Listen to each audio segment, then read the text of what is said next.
Hello বন্ধুরা, আজকের করব দই ভেটকি। তার জন্য নিয়ে নিলাম 10 পিস ভেটকি মাছ, ভালোভাবে ধুয়ে নুন হলুদ মাখিয়ে ম্যারিনেট করে রাখলাম। অন্যদিকে দুটো মিডিয়াম সাইজের পেঁয়াজ এবং একটি বড় টমেটো আর আধ ইঞ্চি মতো আদা একসাথে রেখে দিলাম। আদাটা কিন্তু একটুখানি বাটা হবে।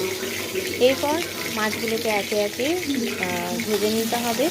ভাজার সময় অবশ্যই মনে রাখতে হবে তেলটা যেন ভালোভাবে গরম হয়। তেল গরম যদি ভালোভাবে না হয় মাছগুলো কিন্তু কড়ায় লেগে যাবে। এরপর অন্যদিকে মিক্সার গ্রাইন্ডারের বাটিতে কিছুটা পরিমাণে পোস্ত নিয়ে নিতে হবে। এই পোস্তর সাথে অ্যাড করতে হবে প্রায় 15-16টার মতো কাজু বাদাম। এই পোস্ত আর কাজু বাদাম ভালো করে মিহি করে বেটে নিতে হবে এবং অন্যদিকে ঘরে পাতা টক দই একটি পাত্রে প্রায় 4 চামচের মতো নিয়ে তার সাথে অল্প পরিমাণ নুন মিশিয়ে ফেটিয়ে রাখতে হবে।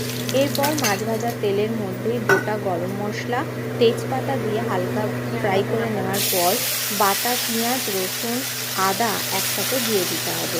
এই বেটে রাখা পেঁয়াজ আদা রসুন বাটাটা দেওয়ার পর কিন্তু খুব ভালোভাবে ভাজতে হবে। ততক্ষণ ভাজতে হবে যতক্ষণ না পর্যন্ত এই পেঁয়াজ আদা রসুনের যে কাঁচা গন্ধটা আছে সেটা বেরিয়ে না যায়। এরপর ভালো করে ভেজে নেওয়ার পর আস্তে আস্তে কিন্তু এই বাটা মশলার সাথে আমরা কিছুটা পরিমাণ গুঁড়ো মশলাও অ্যাড করব। প্রথমেই দিয়ে দেবো নুন, তারপর দেব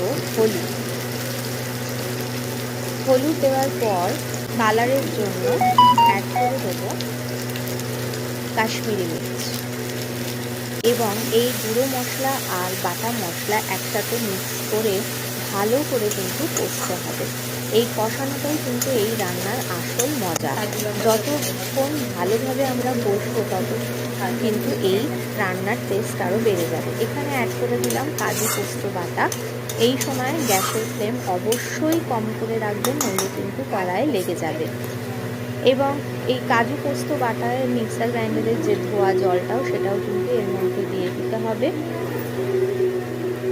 দিয়ে দেওয়ার পর এখানে কিছুটা পরিমাণ অ্যাড করে দেবো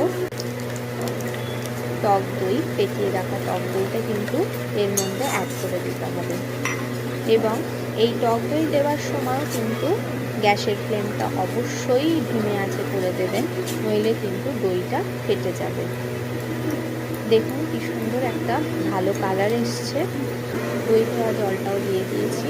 এইবারে ভালো করে গ্রেভিটা ফুটে উঠলে কিন্তু ভেজে রাখা মাছগুলো দিয়ে গ্রেভির মধ্যে ডুবিয়ে দিতে হবে। চেরা কাঁচা লঙ্কা 2-3টে দিয়ে দিলাম। আমাদের রান্না কিন্তু একেবারে